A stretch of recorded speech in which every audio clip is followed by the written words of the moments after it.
Hey everyone. Before I start, I want to take the time to first say thank you.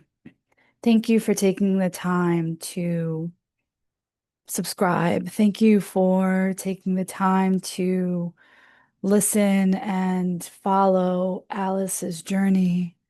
As I bring her story to the stage and as I continue to share more about who Alice Barker was. Thank you to those who comment. Thank you to those who share comments, who share posts. Thank you to those who just support this page altogether. It really means a lot.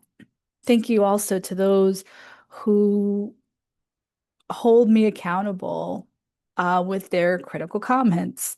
Thank you to those that hold me accountable with their positive comments and encourage me and remind me of why I keep telling the story. Both comments, all comments remind me of why I continue to tell the story and bring Alice Barker's legacy to the light. This past week, I took several days off from posting. And the main reason was because I received another rejection letter from a residency that I was really hoping would support Alice's production and really continuing to build her production. That was exhausting. And while I'm aware that rejection is a huge, huge part of this process. It's a part of any process, especially as an artist. Rejection is it's just there, right? You have to learn how to deal with it. But what nobody talks about is how rejection creates doubt and uncertainty, makes you question whether you're the only one that sees the beauty in what you're building. And so, yeah, I found myself asking questions like, am I the only one that sees how important Alice's story is? And am I the only one that sees the importance of continuing Alice's legacy? And then something happened. So as I took the day off, I made a decision to just go through the comments like I usually do. And I happened to stumble upon a comment that simply said, "So what's going on with Alice's project now?" Question mark. I can't tell you how important it was for me to see that. And I'm actually getting emotional now just thinking about that comment because it made me realize someone was waiting for the next chapter. It made me realize someone cared. It made me realize someone remembered and wanted to know more and was invested. And I understand now, or I recognize now, how I have 46 subscribers. That even though you guys aren't telling me that you're waiting to see what happens next, you are. And it reminded me of why, first of all, it reminded me of why I'm doing this in the first place. Because I made a promise to Alice that regardless, this is going to happen. And second of all, this story is bigger than Alice in a way that I can't even describe. And in a way that I know 946 subscribers and more that will come. We'll see. So I still made the decision to at least take a day off, take a few days off. And I found myself even recognizing. what I said. I found myself questioning, well, I'm not going to stop the project. But maybe I should take a break. Maybe I should put it to the side for a minute and come back to it. Um, these are thoughts that I've had since I started the project, throughout the whole process of this project, of Alice's project. So this is a familiar place that I found myself in. As I spent one of the days sitting with these thoughts, something happened to me that was strangely familiar. I made the decision to watch TV that day. Yes, I watched TV. I know a lot of people don't watch TV still, but I think for the most part. Anyway, I was watching TV, flipping through the channels, and I stumbled upon a documentary, a short documentary called Grandma's Stand. And I put, I changed the channel just to see what that was. And I was actually getting ready to flip the channel to something else. But for some reason, the channel wouldn't change. It's never happened to me before. I kept hitting the button, wasn't changing. And in fact, it was giving me at one point after repeatedly hitting the channel button to change, it kept saying it said error message. And I was like, what?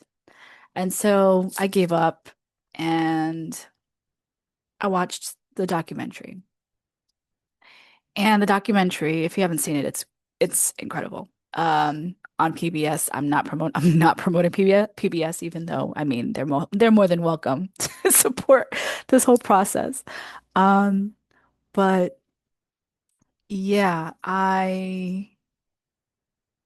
the Grandma Stand is a short documentary that follows volunteer grandmothers that basically sit in um, something similar to a lemonade stand. Basically they sit in a chair in a public park and they welcome strangers to come sit with them and talk about whatever is on their mind or if they have a problem or just anything. And so for about an hour and a half, I watched these incredible women share and connect with strangers that had different problems, maybe didn't have a problem or just wanted to just talk. And 10 minutes in, I knew exactly why I was watching this.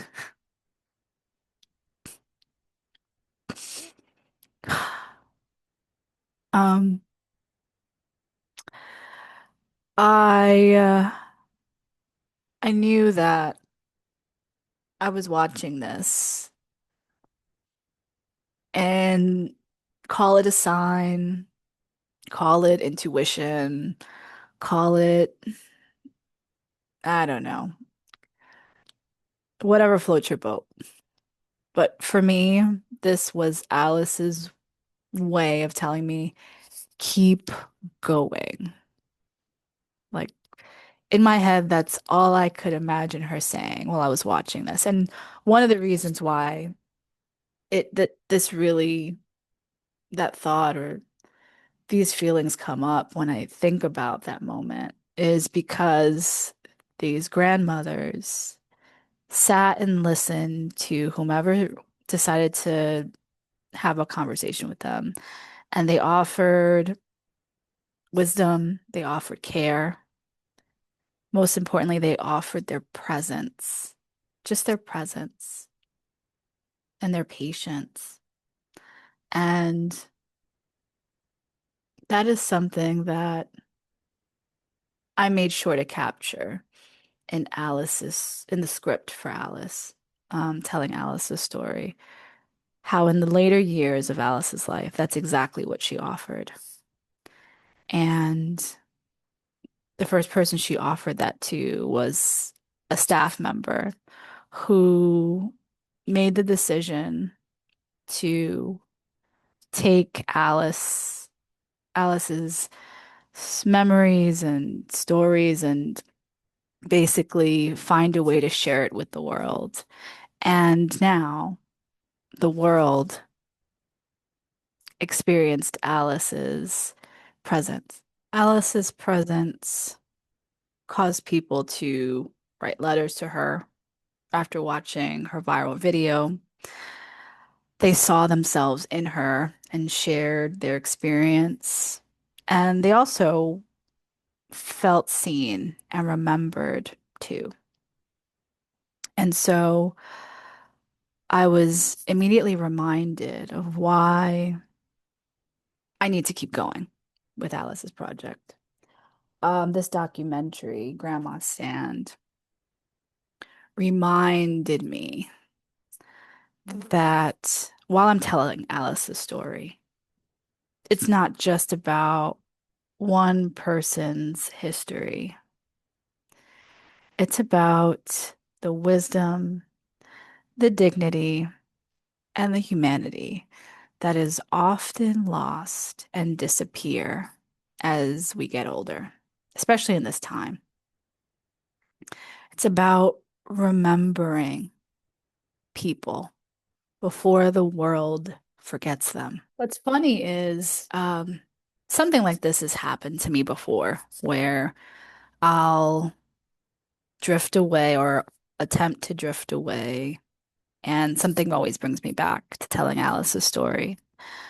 When I was writing her script or the script for this her project, there were several moments where I was overwhelmed with how should I tell this? How would she want this to be told? And um, I found myself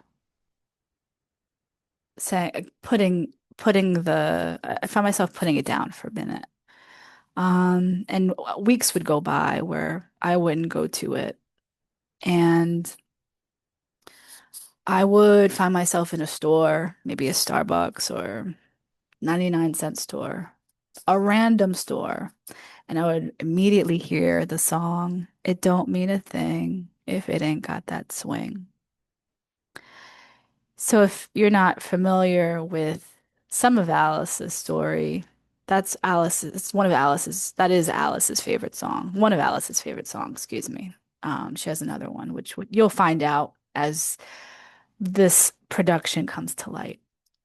Um, that is one of Alice's favorite songs, especially to dance to.